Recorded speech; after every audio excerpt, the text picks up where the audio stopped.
আজকে father's day, তাই আমরা ভাবলাম আজকে ফাদার্স ডে সেলিব্রেট করব।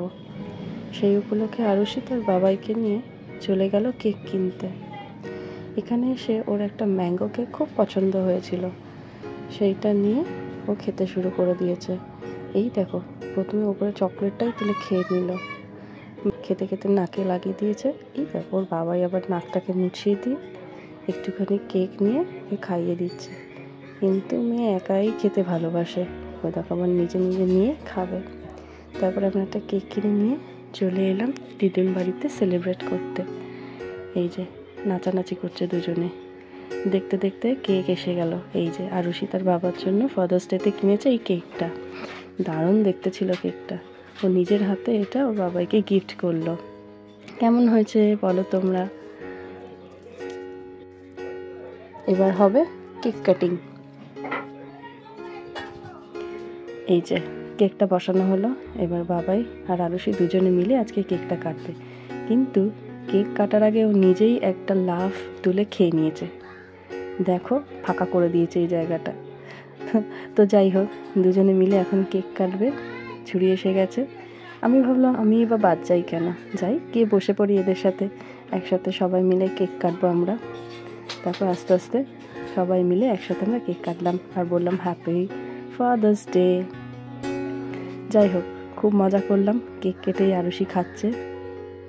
কেকটা কিন্তু দারুণ টেস্টি ছিল। তারপর আমরা একটু কেকটা নিয়ে মজা করে নিলাম। আরুষি কেক খেলো, ওর বাবাই কেক খেলো, আমি একটু কেক খেলাম। আমরা সবাই মিলে কেকটা খেয়ে দারুণ মজা করলাম। সে ওর বাবাইকে একটু কেক খাইয়ে দিল, একটু ওরা নাকে গালে বাবাই কেক লাগিয়ে দিল ওকে। মজা করে দুজনে কেক খাচ্ছে। ও আবার চামচটাকেই খেতে শুরু করে দিয়েছে চেটে চেটে। তুমি তো আমাকে ফাদার্স ডেতে কেক দিলে, এইবারে তুমি বলো কি খাবে?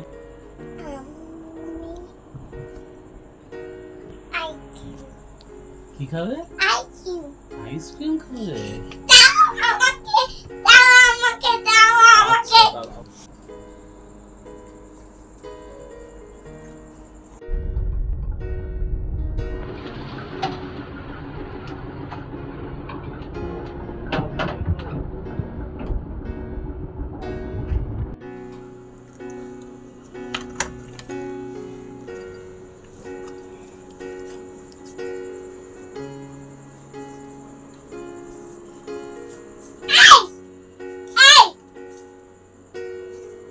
কি এটা?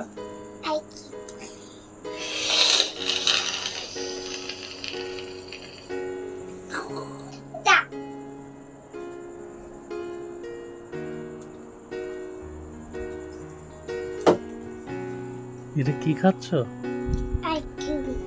দেখি একবার দেখাও তো।